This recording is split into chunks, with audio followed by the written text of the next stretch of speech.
Okay, hello and welcome to my new video. Today I'm going to be knitting and ranting at the same time because I felt like ranting, so I thought let me just talk about anything that comes up in my mind, and maybe there will be some hot takes in this video, and it's not only going to be focused on like fiber arts or anything. I feel like most of it is actually not going to be focused on that and just things that annoy me or things I have an opinion on and I'd like to share it or I'd like to discuss it with you guys or anyone who cares. So yeah, and during that I'll be knitting the I forgot what it's called, but I'll put it on the screen, the pattern name, and I absolutely love it. I did make a few mistakes. My tension was too tight here, so the polka dots are a bit weird, but I don't care. I am going to try to fix that with blocking, and otherwise I'll be duplicate stitching the polka dots on, I hope, because I'm not going back. I would rather people who do that, like, oh my god, I have so much respect to people who can do that, but I can't. Like, it makes me want to cry. I just accept my mistakes, like, unless the mistakes are like at the beginning, I'll redo the whole thing then, but right now, no, I'm not going back. And I'm working on the fleur and I am working on the first sleeve right now, and I'm super excited. Wait, I am still in my pajama pants, okay? I whatever. Like, you can see if I stretch it out a little bit, the polka dots come out better, so I hope when I block it and stretch it a little bit, it'll be fine. But if not, I'll just duplicate stitch it like I just said. Also, I will be eating soup during this video because my first hot take. This is my favorite meal ever. I eat soup every day, sometimes 2 times a day. And if you're wondering, yes, I am autistic. But I genuinely mean that soup is the best thing that has ever existed. And if you don't like soup, you're an absolute weirdo. I feel like people who don't like soup, like, how many soups have you tried? Because there must be one you like, right? It's so weird. But I can't say shit about stuff like that because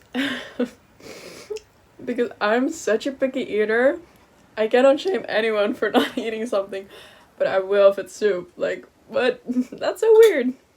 No, I'm kidding. I won't judge you out loud, but silently, I will judge you a little bit.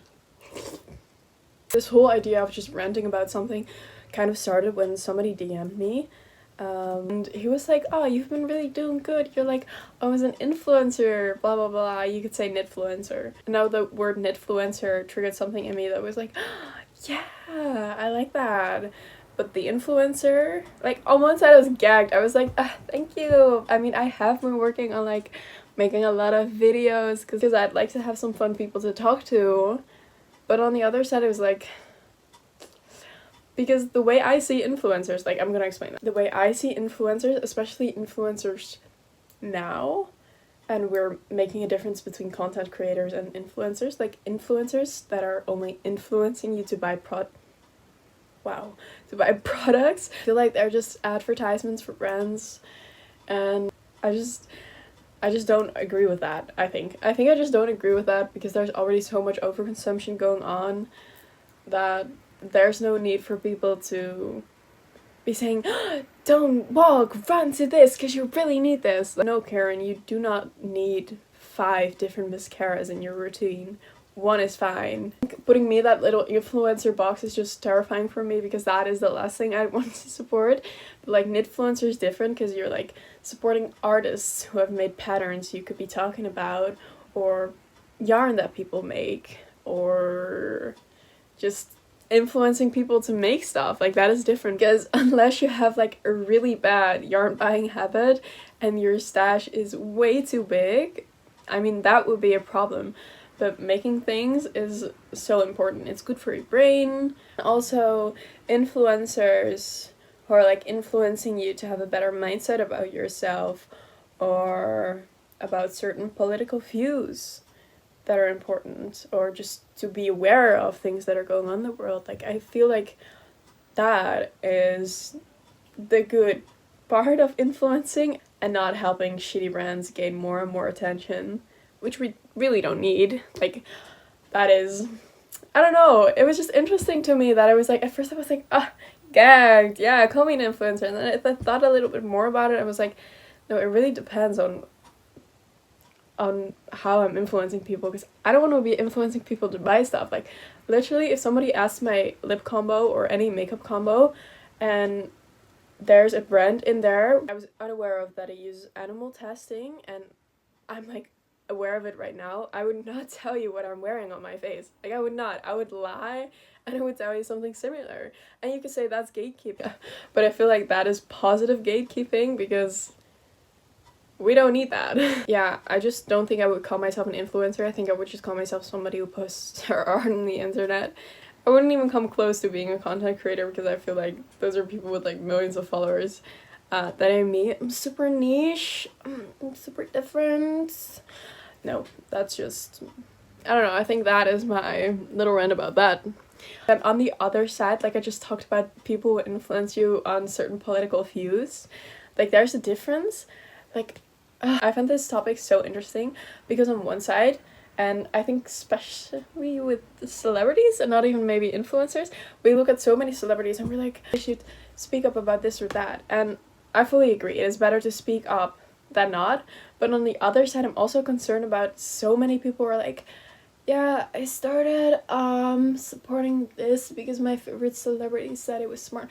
Because why can't we think for ourselves anymore? Like, on one side it is good because having certain views on something can help the entire situation, and people might donate because of their favorite celebrity saying please donate or something like that. Like, it is important. And if I was a celebrity or I was super big, I would be speaking out.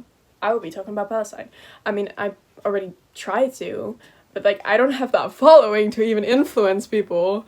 So like, not an influencer, like I've told you. But it's just such an interesting thing, and I agree that it is better to speak out than not. But on the other side, I'm also like, we should also be able to think for ourselves. Do your own research, because it's embarrassing to blindly follow someone. This is something I'm so disappointed about, and that is the hobby AI thing. I'll put in the picture of what they said exactly, and I know a lot of people have already made videos about it, or TikToks, or posts, or whatever, but I'm currently knitting with their yarn, so I feel like I need to say something. I'm also just incredibly disappointed, but it was also shocking for me to find out that the entire company was just started with tech bros. Like, what? I thought, like, maybe it's people who were, like, loving about arts and crafts and yarn and stuff, but no. So, on the other side, I'm also, like, not shocked that they're now all, I love AI, but on the other side, like, Jesus, could you not do something good for your company? Because AI in creative spaces is such a big no-no. Plus, they're using AI for, like, the imaging of yarn and just their products in general, and I'm like, isn't that just, like, false advertisement? Like, they're just enhancing it, but, like, it's just weird. It's just weird to me. Such a big company and, like, a creative sector that is very, very big. All places. Knitting is so popular as well, and probably the other things you can find on Hobby as well. Like, you cannot be doing this. Like, it's so stupid and it's so bad for your company. People are rightfully going to boycott. And that will suck for your company. And on the other side, I also really get people who will still be buying there because it is just affordable. I don't think anyone is, like, super shocked. I mean, I was shocked to learn about the tech bros part, but I don't think anyone is really shocked about them using something that makes everything faster, cheaper, because that is something they seem to love. And it's just sad to see in a creative space. It really is. Another take I will be talking about is the whole, I'm going to be talking about everything and nothing, by the way. I think the way we look at friendships nowadays, and one thing specifically, And that is the whole thing when someone is like, no, you can't talk to her because 2 years ago, she hurt my feelings. And I'm always like so weirded out when people are like that, especially when they're like old enough to not be acting like that. It really depends on the situation, by the way, if it's like you're best friends with someone, or it's your partner, or it's about someone who's like really terribly traumatized you, like that is a different situation. But if someone like hurt you in like a middle school friendship breakup, like, and you're still pressed about it years later, like, I just feel a little bit of secondhand embarrassment every time someone's like, yeah, and they talk to this person, so they must hate me now. I'm like, no, you probably hate yourself, and that's why you think that everything someone does is about hating you. Like, it's so weird. I just don't understand it. Maybe that's my mistake. I don't know, but yeah, I tend to find it weird and overdramatic. Another hot take. I don't like cargo pants, especially not the ones that are almost like see-through, like you can see they're made with cheap, bad materials. Like the sheenification of cargo pants was the worst thing to happen to those pants. And the thing is, I used to love cargo pants. I still love them when they're like black, cool, and edgy, but not when they're like Shein, Urban, Zara, H&M, Bershka. They're just, no, like the combination of cargo pants specifically and cheap materials together, that is just something I do not like. Another hot take that I don't think is really much of a hot take, so maybe this is just a rant everyone will agree to, but I absolutely hate it when you have a friend group, who will text you, hey, I am wearing certain piece, like a certain clothing piece, like a skirt or really short shorts or something, and they'll text like, I'm wearing this today, so will you guys all wear this today? Are we all gonna wear this today? Because what if no one likes it when only I wear it? And I'm like, wow, just wear it, like, who cares? Or those TikToks, those TikToks or reels with, what are we wearing this summer, guys? What are we wearing this summer? Like, I don't know, just wear whatever you want. Stop. Just wear whatever you want. And if people like it, they'll also wear it. And if they don't, you're unique. How fun is that? Like, that is not something negative. And people are so afraid of standing out.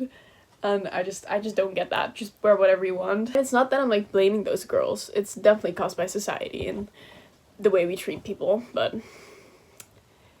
I just wish it was different, and maybe that frustrates me. I don't know. I didn't like The Devil Wears Prada. I have not seen the new movie. I have seen the first one. It didn't do much for me. Like, I liked some scenes, and I think that Emily, that's all. I think that scene is iconic, obviously. The movie just wasn't it. But then again, I also just genuinely don't like movies, so that might also just be a hot take. Like, I do not get the whole, what's that site called? Like, Letterboxd or something like that. Like, it's a bunch of cinephiles, like, rating movies and stuff. I wish I could get that, but I just don't like movies. I don't know why. Maybe there is one movie that would convince me to like more movies and watch more movies. But I don't know. I just like the stuff I've already watched, and I will rewatch it 1,000 times. I don't know. I just don't get it. But it's so, like, those people seem so cool. So I'm like also a little bit jealous that they're able to do that and I just can't. Or I don't have that, but I don't have it. And I'm not gonna pretend like I do. But people who do have that, you're cool. And someday maybe, but not today. Okay, I think that is genuinely all for now. Because that's just everything that popped in my head right now and not more actually. So I hope you guys enjoyed it. I think I did 20 stitches. But that's fine. I'll try this sweater on for you guys so you guys can see it, and then I'll end the video. Hold on. So cute! It feels nice, like, hold on. You see that? Like, I can't feel it when I wear that. That is amazing because, if I could feel it, because I don't like that. But, I'm glad I don't feel it. I hope you guys enjoyed my hot takes. I hope you guys will see this video and I won't be too lazy to edit this. Yeah, I hope you guys loved it, and if you didn't, I don't care. I really don't care.